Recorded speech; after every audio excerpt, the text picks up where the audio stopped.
Abang buat live, dia orang kutuk ke, dia orang hina, dia orang kecam ke, dia orang kata apa, jenis haiwan dia orang nak letak pun. Abang relax. Kau bodoh, engkau terpaling mulia. Engkau dan keluarga engkau sakit mental.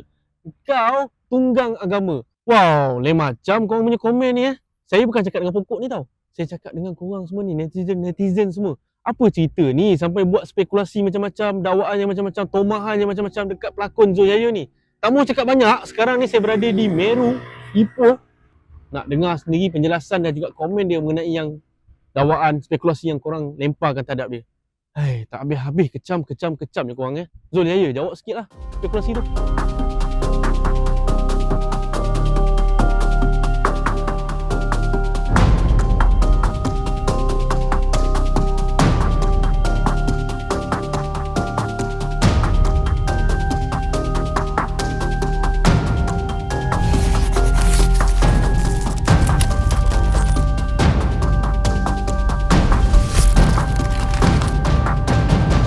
Assalamualaikum.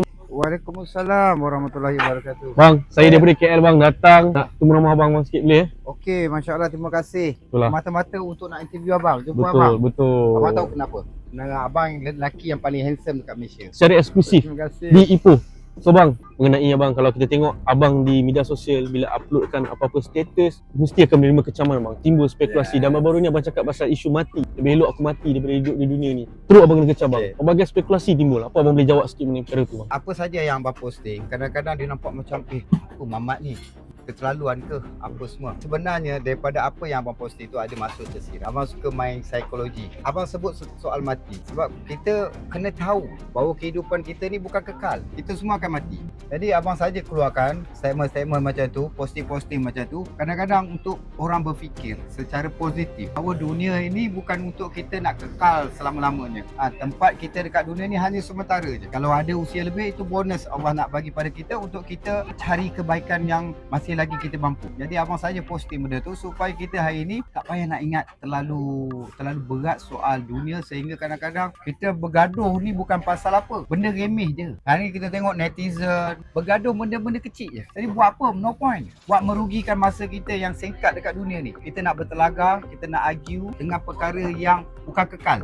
Bergaduh sebab apa? Sebab sakit hati, bergaduh sebab harta, sebab benda dunia je kita bergaduh. Baik bang, menjawab segala spekulasi yang dilemparkan oleh golongan netizen terhadap abang, sampai ada yang beranggapan mungkin abang bila terlampau deep sangat dalam agama menyebabkan abang keluarkan kenyataan sedemikian. Maksudnya mereka macam anggap abang ni macam dah, minta maaf bang, macam lari sikit daripada landasan. Normal. Kita bukan pasal deep. Kita cerita pasal benda yang mudah, simple untuk semua orang boleh berfikir. Abang bukannya orang alim, bukan orang yang tinggi ilmu dalam agama. Kita semua mencari. Hidup ni sentiasa nak mencari ilmu, nak mencari kefahaman supaya kita dapat hidup dalam keadaan yang baik, berkualiti di sisi Allah SWT. Soal cara deep tu sebenarnya tak ada pun. Hanya persepsi daripada setengah golongan merasakan deepnya. Dia berfikiran deep sebab dia tak nak fikir. Cuba je fikir positif, dia akan dapat positif.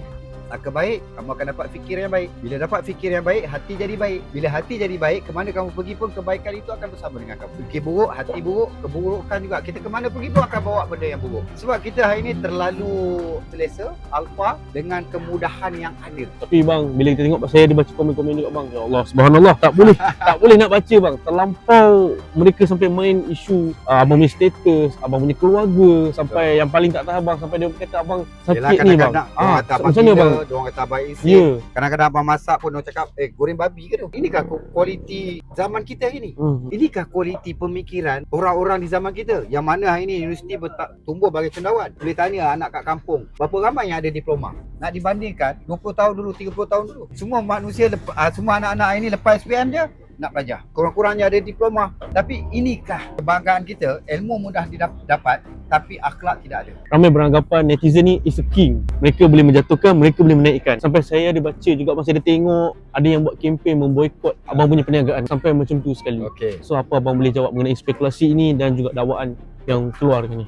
Kita berpegang pada satu, la ilaha illallah Muhammad Rasulullah. Hanya Allah yang berhak kita sembah. Dialah Tuhan yang kita sembah. Tidak ada Tuhan melainkan Allah untuk kita sembah. Dan Nabi Muhammad SAW itu utusan Allah, pesuruh Allah. Dan selain daripada Allah, tidak ada perkara yang boleh datangkan mudarat dan manfaat pada kita. Jadi makhluk ni langsung tidak ada apa-apa. Netizen ni nothing. Kalau kita harap netizen ni something, kita rasa dia orang ni ada apa-apa dan dia orang ni siapa-siapa, kita loser. So kita fikir dia orang ni tak ada apa.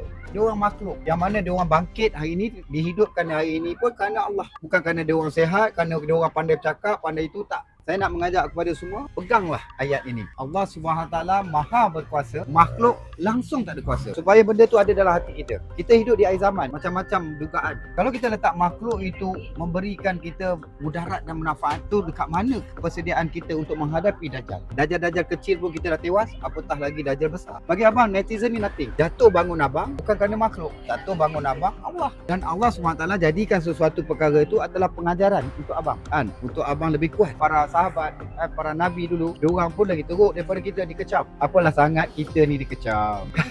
Bang, macam mana bang abang mendapat kekuatan untuk menangkis segala kecaman, barang spekulasi yang dilemparkan kepada abang? Kalau boleh katakan live abang, hari-hari bang orang kecam, tapi abang boleh relax je. Macam mana abang boleh dapat kekuatan tu bang? Okey, kalau hari-hari dah kena benda tu, ada Baik. rasa apa? Balah. Tak ada apa dah. Orang yang rasa macam cuak tu, apa ni? Dia tak biasa. Tapi bagi abang, netizen ni kau bagilah apa lori balak ke stembro kereta kebal pun aku dah tak ada apa. Bagi abang, mereka ni makhluk. Bagi abang, mereka ni tidak ada upaya melainkan Allah yang izinkan mereka hidup. Allah yang mengizinkan mereka berdiri dan berjalan. Selain daripada Allah, tidak boleh pun memberikan apa-apa pada mereka. Dunia ni, sisi Allah, tidak ada apa. Dunia ni hanya secebis air yang melekat di ujung jari. Itu nikmat dia. Hanya tempat perjalanan kita untuk menghadapi ujian-ujian keimanan. Jadi inilah jalan-jalan kita. Kita ni masyarakat Islam yang mana beruntung bila mana Allah hadirkan agama dalam diri kita. Patutnya kita hargai Islam ni yang pertama dengan akhlak, dengan adab. Memang abang membalas pun kadang-kadang dengan cara yang Sarkastik. sebab apa? Sebab apa abang biasalah psikologi. Macam mana kau lontar bola tu dekat dinding, Boleh. pantul balik dia begitu juga. Jadi abang cuba bagi dengan cara itu dan sambil-sambil tu juga abang cuba berlembut. Korang bagi keras, aku terasa. Bila aku bagi keras, takkanlah korang nak terasa pula. Fair lah. Tapi kalau kau terasa, maknanya kau pun lemah. Marah korang Abang ada tak bang bila yelah kita tengok kalau di komen ramai yang talu-talu bagi kat bang kata itu kata ini, tapi bila di luar ada tak kecemuh abang di luar? Tak ada. Ke hanya sekadar di media sosial? Di sekadar di media sosial. Dan ini abang sendiri melihat, hanya 1% saja rakyat Malaysia seperti yang ada di dalam media sosial yang toksik, yang aktif dalam media sosial, yang suka komen-komen buruk-buruk ni. Abang tengok komen-komen yang datang ni, orang yang sama, boleh kata kebanyakan. Mereka ni je yang aktif dalam media sosial, yang cuba mempengaruhi masyarakat dalam media sosial dengan perkara-perkara yang begini. Di luar ni, abang dapat banyak feedback yang baik. Daripada kumpulan yang abang kecam pun, datang jumpa abang, peluk abang. Terima kasih Cik Zul. Cik Zul bersuara untuk kami. Apa yang abang sampaikan, memberikan pemikiran pada masyarakat. Contoh abang post, abang buat live kau tak cakap apa, tapi komen masuk. So masyarakat fikir tak, ini golongan apa ni? Masyarakat kita macam mana ni? Betul. Secara tidak langsung memberi info kepada masyarakat bahawa kehidupan kita ni, ada golongan yang macam ni, yang sangat bahaya, yang perlu kita berhati-hati. Abang buat live, diorang kutuk ke, diorang hina, diorang kecam ke, diorang kata apa ke, jenis haiwan diorang nak letak pun, abang relax. Tapi masyarakat dah pandai, dah bijak. Aku ada anak, aku kena hati-hati, tak nak anak aku jadi macam ni. Aku ada adik-beradik, aku tak nak adik-beradik aku jadi macam ni. Teruk ni. So aku kena berhati-hati dalam segala hari ni yang macam-macam jenis manusia, pemikiran yang tidak ada kualiti, yang pemikiran yang membawakan masyarakat ke belakang. Pernah abang cakap, saya benci Melayu hari ni. Ramai orang kejam. Betul. Tapi daripada soal maksud itu, ramai yang faham. Apa yang berlaku pada hari ni? Lain. Abang bercakap soal abang sayang Melayu. Abang sayang bangsa abang. Abang bercakap tu soal adakah kita nak bangsa Melayu yang ke belakang? Bangsa Melayu ini bangsa yang sangat bijak. Dalam dunia ni dah tercatat sejarah. Bangsa Melayu terkenal sehingga ke South Africa kerana kebijaksanaan dia. Biarlah orang kecam, tapi lama-lama orang faham, insya-Allah. Sebarang spekulasi orang di luar sana. So bang, apa yang abang boleh katakan sikit kepada orang di luar sana supaya hentikanlah membuat sebarang spekulasi terhadap abang, kecam abang, sampai ada kaitkan keluarga. So apa abang boleh katakan sikit kepada mereka? Bukan untuk saya saja, tapi untuk semua. Kita hidup dalam berbilang bangsa. Kita tunjukkan bangsa majoriti, bangsa Melayu adalah bangsa yang menjadi contoh kepada bangsa lain. Jangan jadi pemikiran bangsa Melayu, pemikiran yang orang nampak, alamak, kami tak nak jadi Melayu, kami tak nak jadi Islam. Takut. Sebab apa? Bila jadi Islam, takut jadi Melayu. Jadi kita minta pada semua, bukan untuk saya saja, benda yang paling bahaya, kalam. percakapan. Kalau kita tak jaga percakapan, percakapan itulah yang akan membawa kita perhitungan yang sangat dahsyat di akhirat. Bercakaplah perkara yang baik supaya hati kita menjadi baik. Hati-hati, sebab mati ni bila-bila saja. Ingat, jangan buat sebarang spekulasi.